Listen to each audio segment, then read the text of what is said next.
تین دعائیں ایسی ہیں جن کو پڑھنا اپنی زندگی کا معمول بنائے. ان کے فوائد، ان کے فضائل، ان کی برکات اور ان کے کمالات زندگی میں بہت زیادہ ضروری ہیں، اور آج کے فتنوں کے دور میں ان کی برکات ہماری زندگی کی، ہمارے دن رات کی اشد ضرورت ہے. حدیث میں آتا ہے جو شخص نماز فجر کے بعد 3 مرتبہ سبحان اللہ العظیم و بحمدہ پڑھیں، سبحان اللہ العظیم و بحمدہ، سبحان اللہ العظیم و بحمدہ، سبحان اللہ العظیم و بحمدہ، جو پڑھے گا وہ 3 بیماریوں سے محفوظ رہے گا.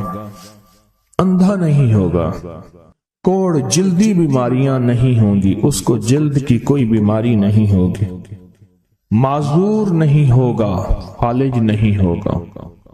انسان ساری زندگی ایک دعا کرتا ہے، مولا بستر چارپائی کا محتاج نہ کرنا، کسی بندے کا محتاج نہ کرنا، منجے اور بندے کسی کا محتاج نہ کرنا. جو شخص فجر کی نماز کے بعد، جیسے کہ تسبیح خانے میں اس کا اہتمام اس لیے کرایا جاتا ہے کہ یہ ہماری طبیعتوں، مزاجوں، بولوں اور جذبوں میں آ جائے اور ہم اس کو روزانہ پڑھنے والے بن جائیں اور روزانہ پڑھنا اس کو اپنا معمول بنائیں. سبحان اللہ العظیم و بحمدہ، سبحان اللہ. اور ایک اور حدیث میں ہے کہ 2 کلمے ایسے ہیں جو اللہ کو بہت محبوب ہیں، زبان پر ہلکے ہیں، اعمال میں بہت وزنی ہیں، ترازو میں بہت وزنی ہیں. اور وہ 2 کلمے کیا ہیں؟ سبحان اللہ العظیم و بحمدہ. اور آقا کا فرمان ہے، جس نے کہا سبحان اللہ العظیم و بحمدہ، اس کے لیے جنت میں کھجور کا ایک درخت لگ گیا، اور جس کے لیے لگا تو پھر وہاں جائے گا، کھائے گا. لگا میرے لیے، کھائے کوئی اور. سوچیں، جنت میں کھجور کا درخت لگا ہے تو اللہ پاک پھر اپنی رحمت اور قدرت کاملہ سے اس کو بھیجے گا اور وہ انشاءاللہ کھجور کھائے گا.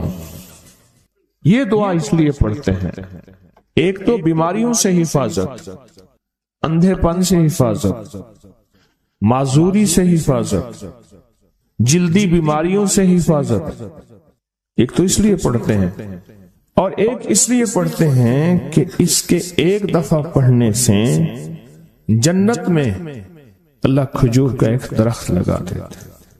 اور سنیں، رسول اللہ صلی اللہ تعالی علیہ وسلم نے فرمایا، جو شخص بھی سبحان اللہ العظیم و بحمدہ ایک دن میں 100 مرتبہ پڑھتا ہے تو اللہ اس کے گناہ مٹا دیتے ہیں، چاہے گناہ سمندر کی جھاگ کے برابر کیوں نہ ہو. ایک تسبیح جو شخص پڑھتا ہے. رسول اللہ صلی اللہ تعالی علیہ وسلم ایک مرتبہ صحابہ سے فرمایا، آپ نے فرمایا کہ سبحان اللہ العظیم و بحمدہ 100 مرتبہ پڑھو. جس نے 1 مرتبہ پڑھا اس کے لیے 10 نیکیاں لکھی جائیں گی، جس نے 10 مرتبہ پڑھا اس کے لیے 100 نیکیاں لکھی جائیں گی، اور جس نے 100 مرتبہ پڑھا اس کے لیے 1000 نیکیاں لکھی جائیں گی. اور جو زیادہ پڑھے گا اللہ رب العزت اسے زیادہ عطا فرمائیں گے، اور جو اللہ سے بخشش طلب کرے گا تو اللہ ضرور اس کو بخشش عطا فرمائیں گے اور اللہ اس کو بخش دیں گے. ایسی طاقتور دعا ہم روزانہ رمضان میں بھی اور رمضان کے بعد بھی. تو کون سی دعا پڑھنی آج کے بعد؟ سبحان اللہ العظیم و بحمدہ. کیا پڑھنا؟ یہ دعا روزانہ کو اپنے معمولات میں، اپنی تسبیحات میں، اپنے معمولات میں، اپنی عادت اور عبادت میں شامل کر لیں. تو انشاءاللہ فائدہ، نفع اور بہت زیادہ۔ ایک اور دعا ہم پڑھتے ہیں، اللہم اجرنا من النار۔ اچھا، اپنی ذات کے لیے اکیلے پڑھیں تو اللہم اجرنی من النار، اگر مجمع کے لیے اکٹھا پڑھیں تو اللہم اجرنا من النار۔ فرمایا حدیث میں ہے کہ جس شخص آپ ایک دفعہ فجر کی نماز سے فارغ ہوں تو کسی سے بات کرنے سے قبل اللہم اجرنا من النار، اے اللہ مجھے آگ سے بچا لے، پڑھ لیں، تو فرمایا اگر اس دن اس کو موت آ گئی تو اللہ اس کو آگ سے بچائے گا۔ اور جو مغرب کی نماز کے بعد پڑھے گا، مغرب کی نماز کے بعد، تو اللہ پاک اگر اس کو موت آ گئی تو اسی رات اس کو اللہ پاک آگ سے بچائیں گے، آگ سے۔ اور حدیث میں آتا ہے جب تم فجر کی نماز پڑھو، فارغ ہو جاؤ، تو یہ دعا 7 مرتبہ پڑھو۔ کون سی دعا؟ اللہم اجرنا من النار، اللہم اجرنا من النار، اللہم اجرنا من النار، اللہم اجرنا من النار، اللہم اجرنا من النار، اللہم اجرنا من النار، اللہم اجرنا من النار، اللہم اجرنا من النار، اللہم اجرنا۔ یہ دعا بخار کا بہت زبردست علاج ہے، جس کو بخار نہ چھوڑتا ہو۔ یہ دعا ہائی بلڈ پریشر کا زبردست علاج ہے۔ یہ دعا غصے کا علاج ہے۔ یہ دعا جس کے اندر وسوسے بہت زیادہ آتے ہوں، منفی وسوسے بہت زیادہ آتے ہوں، جو نیکی سے ہٹاتے ہوں، اس کا علاج ہے۔ اللہم اجرنا من النار، یہ بہت طاقتور علاج ہے۔ جس کا بلڈ پریشر ہائی رہتا ہو، جو بہت زیادہ ہر وقت غصے میں رہتا ہو، جس کا جسم بہت گرم رہتا ہو، جیسے رات ایک صاحب کہنے لگے کہ مجھے گرمی میں سے خوف آتا ہے، سردی میں مجھے راحت ملتی ہے، اس کے لیے بہت فائدہ مند ہے، بیماریوں کے لیے بہت فائدہ مند ہے۔ ایک عمل ہے بہت طاقتور اور بہت زبردست عمل ہے، اور پوری دنیا کو اس عمل سے بہت فائدہ پہنچا ہے کہ 2 رکعت نماز نفل پڑھ کے 3 بار سورۃ یاسین پڑھے، اور جو اللہ سے مانگے اللہ عطا کرتا ہے۔ سوچیں، ساری دنیا کی نوافل جتنی بھی ہیں، ایک فرض تو فرض کے سجدے کا مقابلہ نہیں کر سکتے۔ ساری دنیا کی نوافل فرض تو فرض ایک سجدے کا مقابلہ نہیں کر سکتے۔ فرض نماز پڑھی، اور فرض نماز پڑھنے کے بعد سورۃ یاسین 3 بار نہیں پڑھی، سینکڑوں بار پڑھی۔ پھر آپ نے نہیں پڑھی، اس وقت آن لائن پوری دنیا میں کتنے بے شمار لوگ ہیں جو تسبیح خانے کے ان اوقات کے مطابق انہوں نے اپنے آپ کو فارغ کیا ہے، خالی کیا ہے، اور سورۃ یاسین لے کر بیٹھے ہیں۔ انہوں نے بھی پڑھی 3 بار سورۃ یاسین، آپ نے بھی پڑھی، اور آپ کے علاوہ پوری دنیا کے کتنے بے شمار لوگوں نے پڑھی۔ کسی نے درد سے، کسی نے غم سے، کسی نے جذبے سے، کسی نے آنسو بہاتے ہوئے، کسی نے اللہ سے باتیں کرتے ہوئے، کسی نے درد اور وجدان کی کیفیت سے۔ یہ لمحہ قبولیت کا ہے، یہ لمحہ قبولیت کا ہے، اور اس لمحے دعائیں قبول ہوتی ہیں، فریادیں پوری ہوتی ہیں، آسیں امیدیں بر آتی ہیں۔ یہ بہت قبولیت کا لمحہ ہے، اور یہ بہت مقبولیت کا لمحہ ہے۔ اس عمل کے بعد سورۃ یاسین پڑھی جائے۔ انفرادی پڑھنے سے 3 بار تو فائدہ ہوتا ہے۔ جس کو بھی میں نے یہ عمل بتایا، جس کو بھی میں نے یہ عمل بتایا، اس کو بہت فائدہ ہوا، اس کو بہت نفع ہوا۔ سوچیں، اجتماعی بیٹھ کے جب پڑھیں گے اس کا کتنا فائدہ ہوگا، اور اس فائدے پہ یقین ہو، یقین ہو کہ جو کچھ ہوا ہے یہ فائدہ 100% ہے، اس میں کوئی شک نہیں ہے، اس پہ 100% یقین ہو۔ اس پہ 100% یقین ہو۔ عمل ہوا اور عمل پہ یقین نہ ہوا، عمل کی تاثیر ختم ہو جاتی ہے۔ عمل ہوا اور عمل کے اوپر اعتماد نہ ہوا، عمل کا فائدہ ہواؤں میں تحلیل ہو جاتا ہے، اور عمل کیا اور اس پہ شک ہوا، وہ شک عمل کی طاقت کو ختم کر دیتا ہے۔ اس پہ 100% یقین ہو۔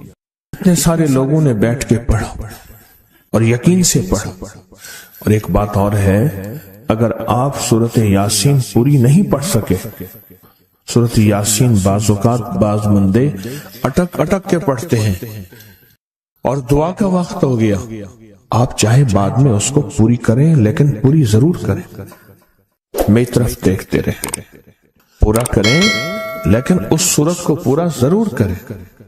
اللہ نے یہ موقع دیا ہے رمضان کا، آج پہلا روزہ ہے اور پہلی سحری ہے، اور پہلے روزے اور پہلی سحری میں اتنا طاقتور عمل کیا ہے۔ اب سوچنا یہ ہے کہ اتنے طاقتور عمل میں نے دعا کون سی مانگنی؟ ایک تو پہلے یقین ہے انشاءاللہ کہ میری دعائیں قبول ہیں۔ اچھا، قبولیت کی وجہ سحری کا وقت، تہجد کا وقت، ایک دوسرا قبولیت کی وجہ ایک مجمع کا اللہ کے لیے جمع ہو جانا۔ فرمایا جہم 40 پردیسی 40 مسافر صرف اللہ کی رضا کے لیے جمع ہو کے دعا مانگے، اللہ ان کی دعاؤں کو رد نہیں کرتا۔ آپ میں سے تو 90% مجمع تو پردیشیوں کا ہے، 90% مجمع۔ اور قبولیت کی تیسری وجہ یہ ہے کہ آپ نے فرض نماز پڑھی اور فرمایا فرض نماز کے بعد دعائیں قبول ہوتی ہیں، فرض نماز کے بعد دعائیں قبول ہوتی ہیں۔ اب قبولیت کی پہلی وجہ کیا ہے؟ سحری کا وقت، سحری کا وقت، فجر سے پہلے کا وقت دعائیں قبول ہوتی ہیں۔ دوسری وجہ فجر کا وقت، فرض نماز کے بعد دعائیں قبول ہوتی ہیں۔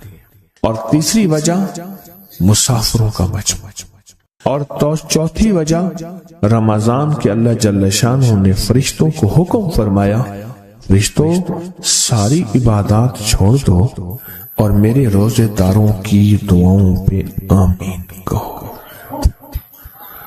ساری عبادات چھوڑ دو اور میرے روزے داروں کی دعاؤں پہ آمین کہو۔ ایک چوتھی وجہ ہو گئی کہ فرشتوں نے آپ کی دعاؤں پہ آمین کہا۔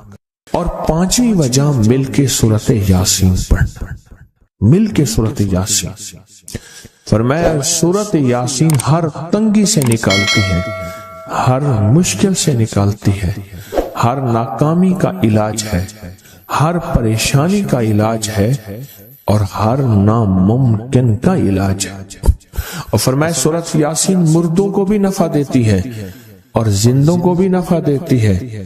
سورۃ یاسین جو نزع کی سکرات کی حالت میں ہو اس کو بھی نفع دیتی ہے، اور سورۃ یاسین اس بندے کی جو کسی تکلیف کی نزع میں، قرضے کی نزع میں اور بیماری کی سکرات میں ہو اس کو بھی نفع دیتی ہے۔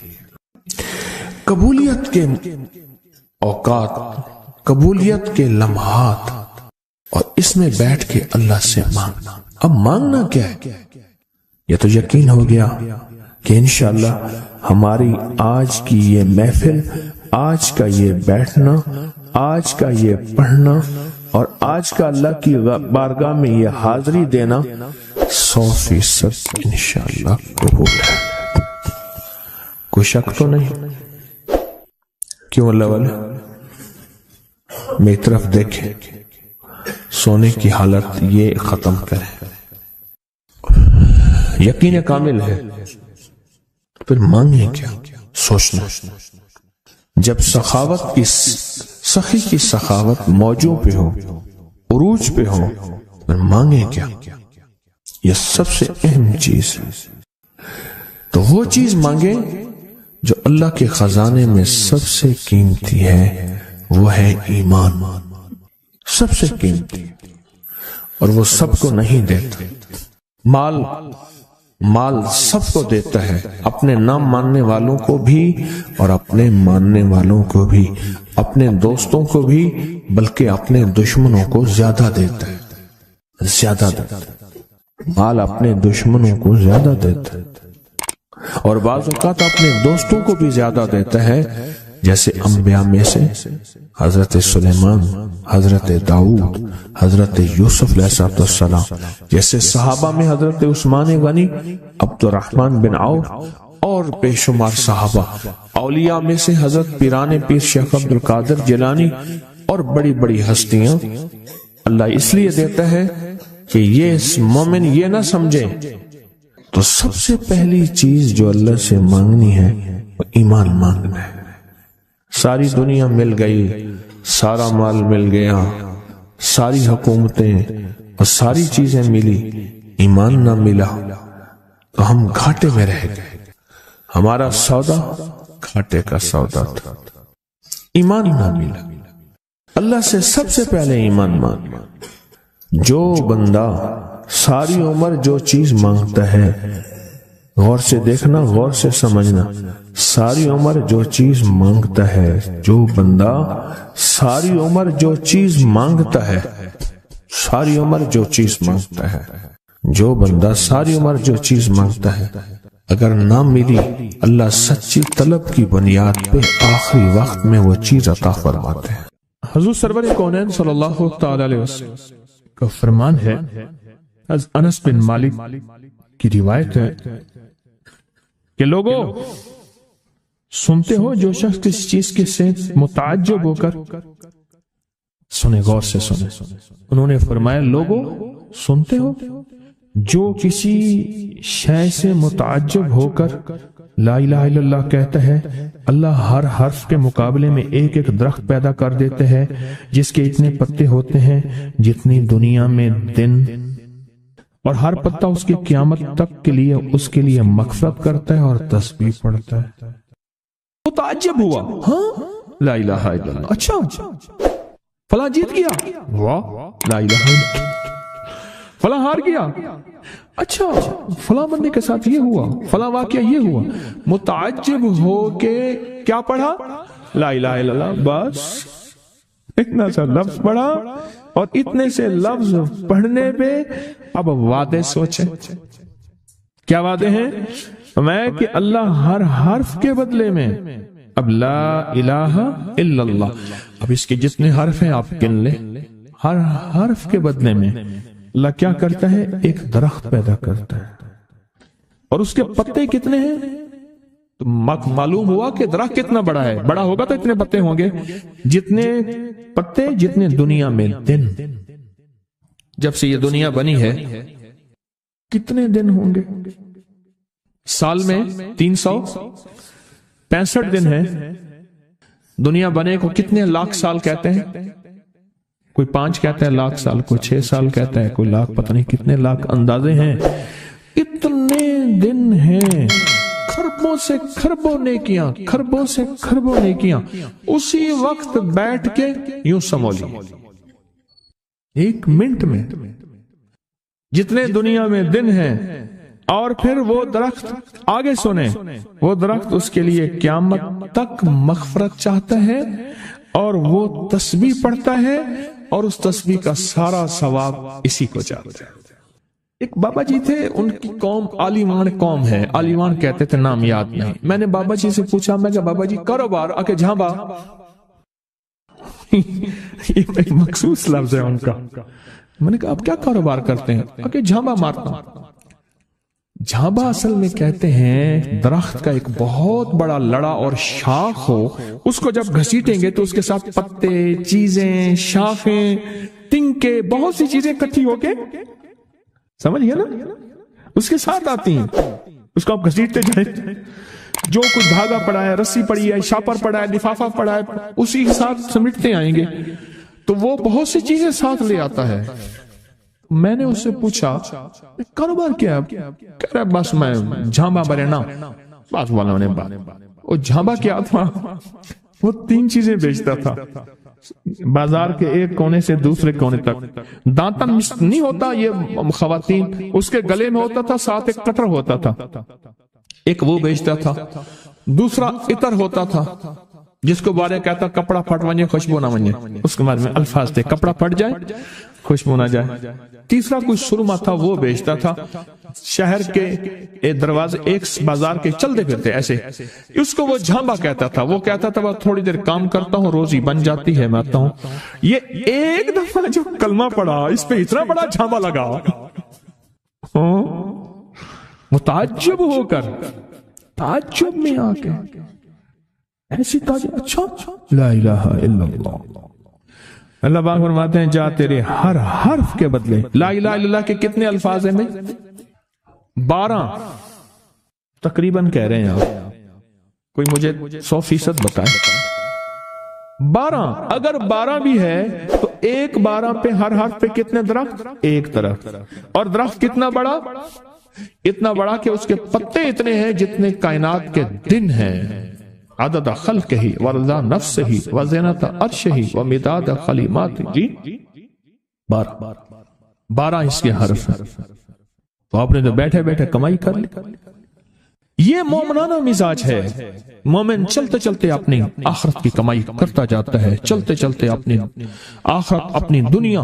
اچھا پھر ایک اور فائدہ ہوگا، جتنی اس کے لیے درخت پتے تسبیحاں کریں گے اتنا اس کی نیکیوں میں اضافہ ہوگا، اور جتنا نیکیوں میں اضافہ ہوگا اس کی رحمتوں کے یہ نور میں آتا جائے گا، اور جتنا نور میں آتا جائے گا اس کی بلائیں آفتیں مصیبتیں ٹلتی جائیں گی، اور جن بلاؤں آفتوں مصیبتوں کو جادو جنات نظر بد بیماریاں تکلیفیں حادثات گلیاں بند ہونا راہیں بند ہونا رزق بند ہونا صحت بند ہونا مشکل، یہ سب ایسی ٹلتی اور کٹتی اور ہٹتی جائیں، ایسی ہو جائیں۔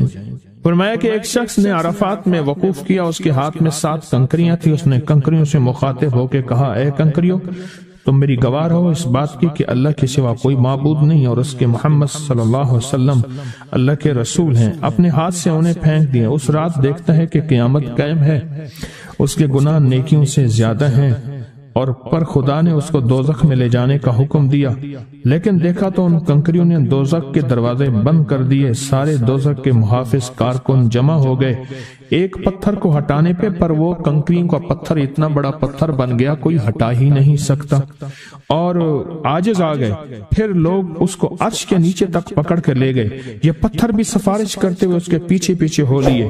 پھر آخر اللہ نے اس کو جنت میں جانے کا حکم دیا، تو پھر یہ سارے پتھر جنت کے دروازوں میں آگے جا پہنچے، اور ہر پتھر کہنے لگا اے اللہ میری طرف سے اس کو جنت میں داخل کر۔ ہر پتھر سفارشی بن گیا۔ ہے کہ جو بندہ سارا دن ذکر کرتا ہے، جو درخت ہوتا ہے وہ اس کے لیے قیامت کے دن گواہی دے گا، پہاڑ ہے وہ گواہی دے گا، پتھر ہے وہ گواہی دے گا، زمین ہے وہ گواہی دے گا، حتیٰ کہ یہاں تک فرمایا کہ وہ پہاڑ جھومتا ہے، وہ جگہ جھومتی ہے جہاں اللہ کا ذکر ہوتا ہے اور جھومتی ہے، اور دوسرے پہاڑوں دوسری جگہوں پہ فخر کرتی ہے کہ مجھ پہ وہ بندہ آیا ہے جو اللہ کو یاد کر رہا ہے۔ حتیٰ کہ جو بندہ اللہ کو یاد نہیں کرتا، چیونٹیاں اس کی منتیں کرتی ہیں، کیڑے مکوڑے سانپ مچھلو مچھلیاں اس کی منتیں کرتی ہیں اللہ کو یاد کر لے ورنہ عذاب آئے گا، عذاب میں جہاں تو رگڑا جائے گا وہاں ہم بھی رگڑے جائیں گے۔ ایک بندہ تھا،